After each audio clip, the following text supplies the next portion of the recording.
It is 7:15 in the morning on the 9th of July, 1982. London is just beginning to wake.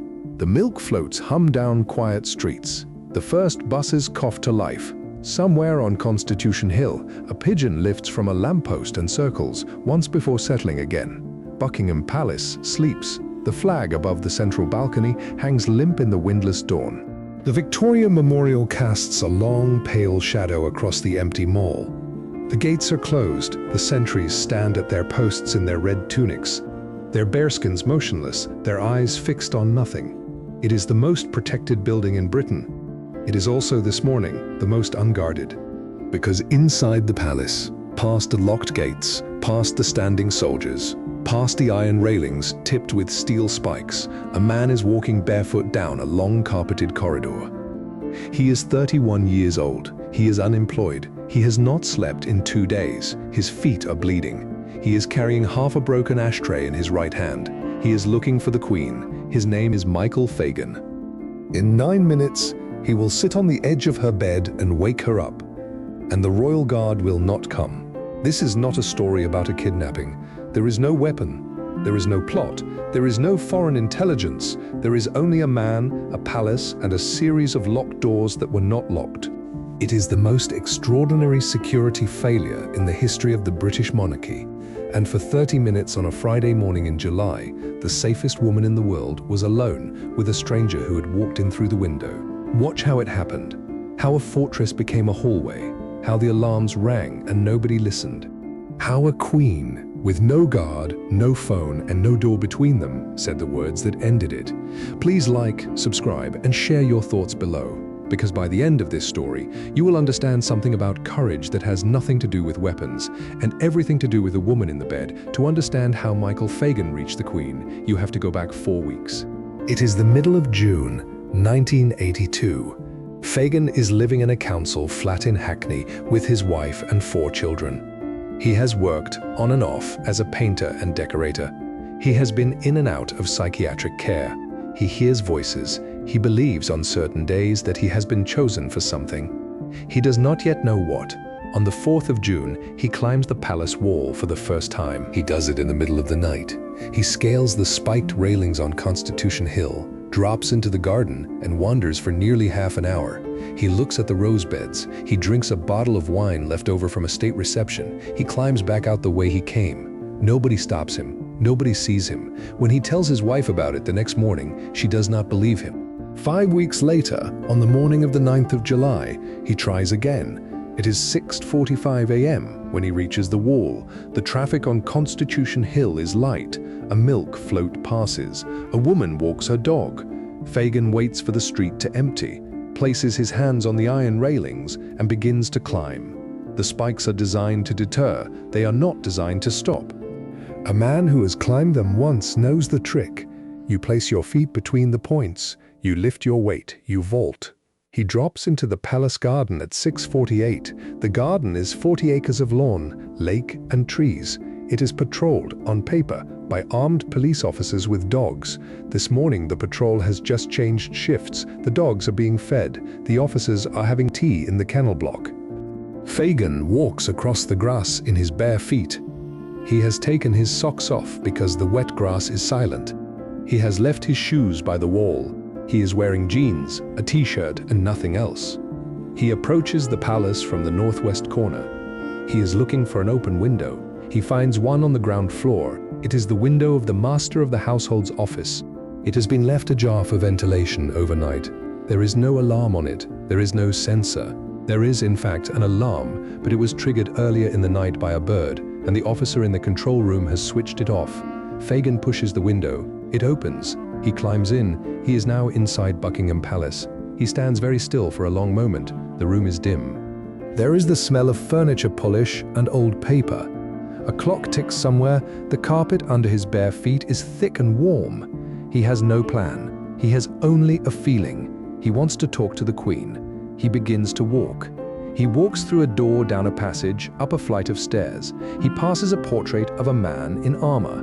He passes a vase of flowers. He passes an ashtray on a side table, picks it up, considers it, and breaks it in half against the wall. He keeps one half. He will say later in a police interview that he thought he might use it to cut his wrists in front of the Queen so that she would know he was serious. He does not know what he is serious about. He walks for nearly 15 minutes. He passes through the throne room. He stands for a moment in front of the throne. He sits on it briefly. He gets up. He keeps walking. He passes a footman carrying a tray. The footman nods at him. Fagin nods back. The footman continues down the corridor. Nobody stops him. Nobody asks who he is. He is barefoot, bleeding, holding a broken ashtray and walking through the private apartments of the British monarch. And the palace around him breathes. Before we go further, you need to understand something about the building Michael Fagin had just entered. Buckingham Palace in 1982 contained 775 rooms. It had 188 staff bedrooms, 92 offices, 78 bathrooms, 52 royal and guest bedrooms, and 19 staterooms. It covered 830,000 square feet. It was, by any measure, the largest occupied royal residence in the world. It was protected on paper by the Royalty Protection Group of the Metropolitan Police, by armed officers stationed at fixed points, by foot patrols inside the building, by dog handlers in the garden, by uniformed soldiers at the gates, and by an electronic alarm system installed in the 1970s. The alarm system covered roughly 60% of the palace. The other 40%, including most of the private apartments on the first floor, was protected by what the official report would later call prison-based security, which meant people, footmen, maids, police officers walking the corridors. The system had been designed decades earlier for a specific kind of threat. It assumed that an intruder would arrive in force, that there would be men with guns, that there would be vehicles, explosions, demands. It was built to repel an army. It was not built for a man in bare feet who simply walked in. The alarm sensors that did exist were triggered, on average, 3 to 4 times a night. Birds, drafts, mice, faulty wiring. The officers in the control room had grown used to switching them off. It was a procedural habit, not a failure of training. The system cried wolf so often that nobody listened. There was also the matter of the bedroom corridor. The Queen's private bedroom on the first floor of the North Wing was guarded overnight by a single armed police officer. He sat in a chair outside her door. He was relieved at 600 a.m. by a footman, who would walk the corgis and bring the Queen her morning tea at 7:30. Between 6,000 a.m. and the footman's arrival, the corridor was unguarded. This was not a secret. It was protocol. It had been protocol for years. The reasoning was simple. The Queen was inside a locked palace, behind locked gates, surrounded by armed men. The corridor itself did not need a guard. It was the last ring of a defense that had already failed 3 times over by the time anyone reached it. On the morning of the 9th of July, 1982, the officer on the bedroom corridor went off duty at 6 a.m. exactly. His replacement did not arrive. There was a misunderstanding about the rota. The footman who was meant to take over had been delayed walking the dogs. The control room did not notice. The corridor stayed empty. It would stay empty for the next 90 minutes. So now you understand the building, you understand the system, you understand why a man with bleeding feet and a broken ashtray could walk through the most photographed front door in the world and not be stopped. Let's go back to him. He is on the first floor now. He is in the North Wing. He is standing in a corridor lined with paintings. He is looking at a door. The door is closed. Behind it, the Queen is sleeping. Fagin stands outside the bedroom door for what he will later describe as a long time. He is not afraid. He is not excited. He is, by his own account, very tired. He has been awake for 2 days. His feet hurt. The corridor is silent except for the sound of his own breathing. He does not know at this moment whether the Queen is in the room. He knows she is somewhere in the palace because the flag is flying. The flag flies only when she is in residence. He has read this in a magazine. He raises his hand. He places it on the door handle. The handle turns. The door is not locked. It has never been locked. The Queen does not lock her bedroom door at night. She has never had reason to. There is a guard outside. There is a palace around her. There are gates. There are walls. There are, in the abstract, 1,000 layers of defense between her and the world. This morning there are none. Fagin opens the door. The room is dim. The curtains are drawn. There is a 4-poster bed against the far wall. There is a dressing table. There is a chair. There is a small writing desk by the window. In the bed, The Queen is sleeping. She is 56 years old. She has been the monarch for 30 years. She is wearing a nightdress. Her hair is uncovered. She is alone. Prince Philip is sleeping in his own bedroom in a different wing, as is the royal custom. Fagin steps inside. He closes the door behind him. He walks across the carpet to the bed. He sits down on the edge of it. The mattress shifts under his weight. The Queen opens her eyes. There is a moment, and the people who later interviewed both of them would return to this moment again and again, in which neither of them moves. She is looking at him. He is looking at her. There is no scream. There is no question. There is only the slow, terrible understanding of what is happening. She sees a man on the edge of her bed. He is barefoot. His feet are bleeding onto the carpet. His t-shirt is stained. He is holding half of a broken ashtray in his right hand. He smells of sweat and grass. She does not know who he is. She does not know how he got there. She does not know whether he intends to kill her. She is alone. The bedside telephone is on the table to her left. It is a direct line to the palace switchboard. It is the only weapon in the room. She moves her hand slowly. She picks it up. She speaks into it. "I need a police officer in my bedroom, please." Her voice is calm. The switchboard operator confirms the request. The line goes dead. Nobody comes. The operator has logged the call. The dispatcher has noted it. But the message somewhere between the switchboard and the control room is treated as routine.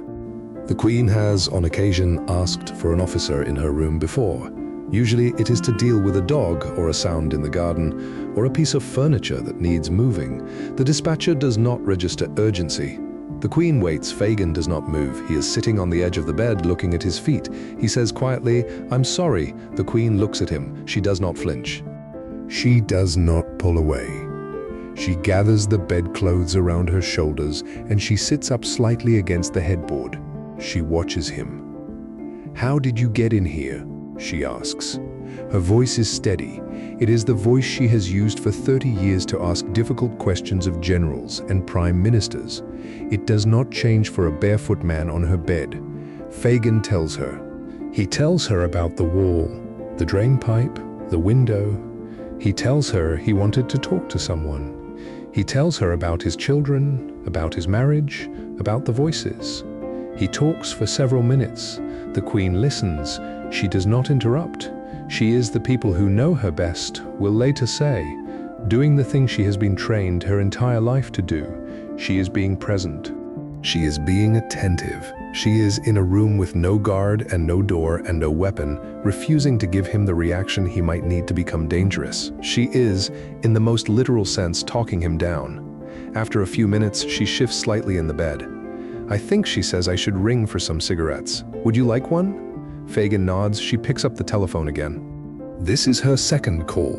This time, she does not ask for an officer. She asks for cigarettes. The operator, hearing the request, finds it strange. The Queen does not smoke, but logs it and passes it down the line. A footman is dispatched with a packet of cigarettes. His name is Paul Wybrew. He is 28 years old. He has worked at the palace for 6 years. He is bringing cigarettes to the Queen's bedroom, because that is what he has been asked to do. He does not know there is a stranger in the room. He walks down the corridor. He approaches the door. He knocks once. The Queen calls out, quite normally, that he should come in.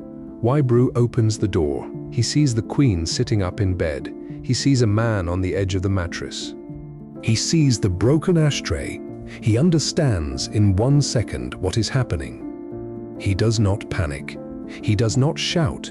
He places the cigarettes on the dressing table. He says very calmly, "Would you like to come with me, sir? I'll get you a drink." Fagin looks at the Queen. The Queen nods. Fagin stands up. He follows the footman out of the room. In the corridor, Wybrew leads him to a small pantry. He gives him a glass of whiskey. He locks the door. He picks up the internal phone. He calls for help. This time, the help comes. It would later be reported that the gap between the Queen's first call and the moment Fagin was removed from the room was approximately 10 minutes. The official account given in Parliament 2 days later described it as a serious failure of security. It was, in the language of internal reviews, an unacceptable lapse. It was, in the language of the press, a national scandal. Within 48 hours, The Home Secretary, William Whitelaw, stood up in the House of Commons and offered a full apology. He described the incident in detail. He acknowledged that the alarm system had failed. He acknowledged that the bedroom corridor had been left unguarded. He acknowledged that the Queen had been left alone in her bedroom with a stranger for 10 minutes, with no one coming to her aid. He offered to resign. The Prime Minister, Margaret Thatcher, refused his resignation. She wanted him to fix the system instead. He did.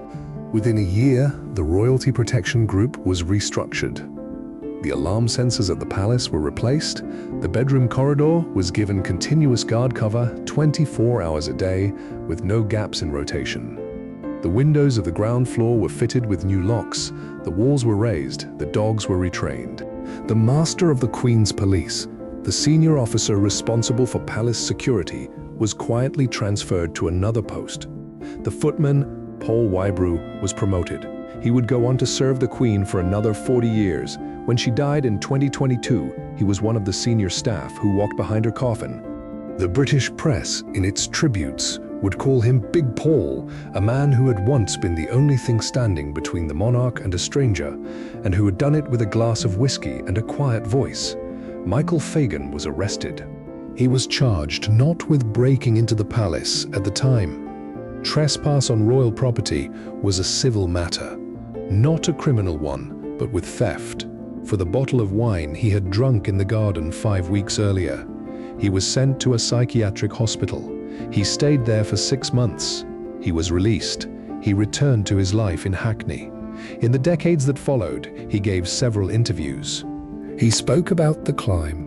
He spoke about the corridors. He spoke about the moment he sat on the edge of the bed. He always described the Queen the same way.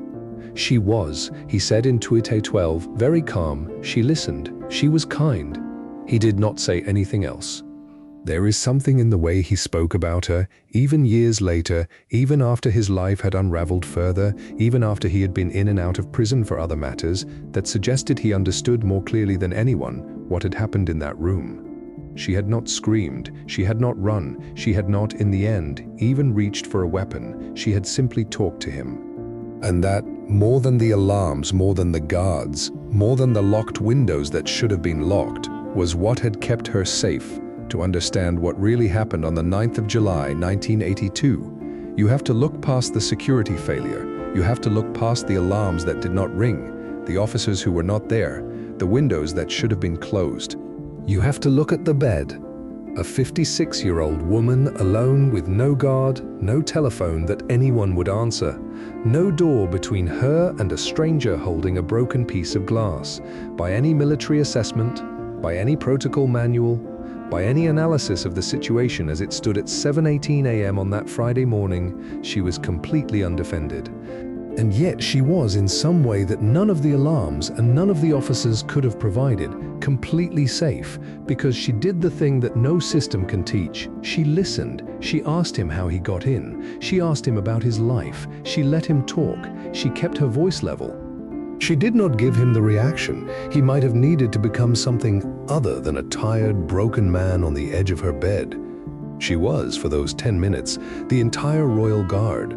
The historians and the security experts, when they wrote about this incident afterwards, focused on the institutional failures, the alarms, the rotation, the locked windows. They concluded correctly that a building cannot be defended by presence alone. They built new systems, they closed the gaps. But what they could not write down, and what no review could capture, was the other thing that had happened in that room.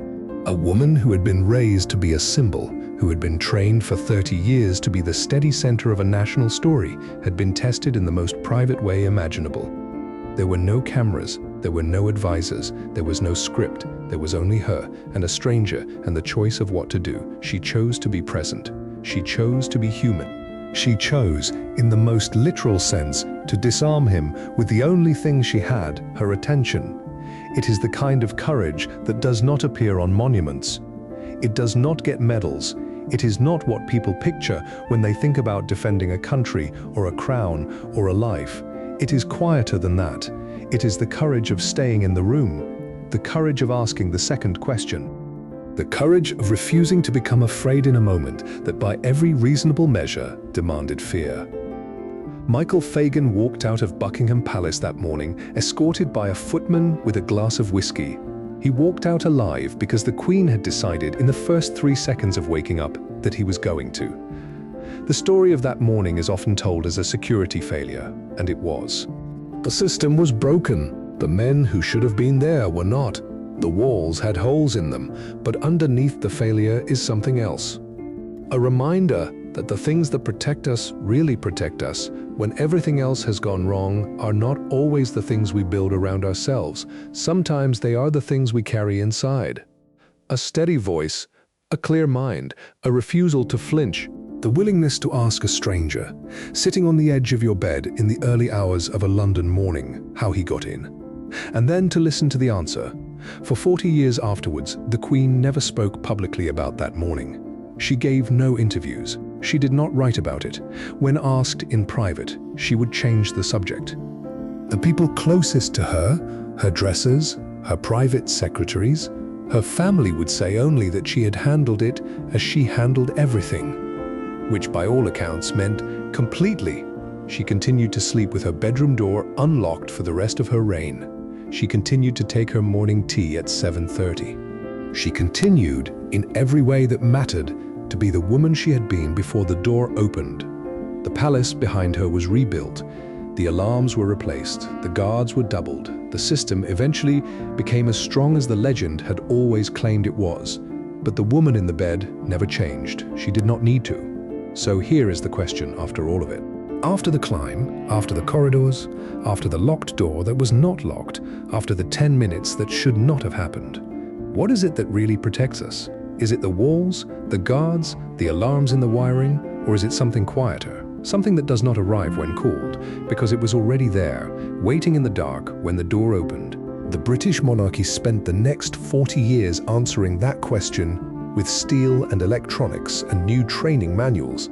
They were right to the systems needed fixing. But the Queen, on that morning in July, had already given the answer.